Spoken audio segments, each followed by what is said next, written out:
So today we're going to learn some proper techniques as far as taking care of the teeth of very young children, and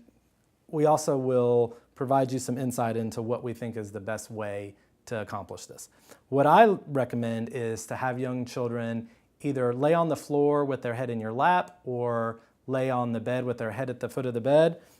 and that's going to provide you the proximity to really look at their teeth well while you're brushing, and it's also going to allow you to move your toothbrush without putting it in an uncomfortable position for the child. So one thing that's often helpful to get them to open their mouth is to place your finger along the inside of their cheek and just kind of tickle the back of their cheek, and that often will get them to open just enough so that you can get the toothbrush in there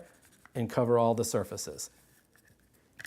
I typically do not recommend using fluoride toothpaste until your child reaches age 2, and then beginning at age 2, just a tiny little smear of toothpaste, no bigger than the size of a grain of rice. You'll often see on the toothpaste tube that it'll recommend using a pea-sized amount, but really I find that's too much for a child this age. So under age 2, I recommend either no toothpaste or training toothpaste, which does not have fluoride. Starting at age 2, I recommend a fluoride toothpaste, but just a tiny smear, no bigger than the size of a grain of rice. So you just want to be sure to cover all the surfaces,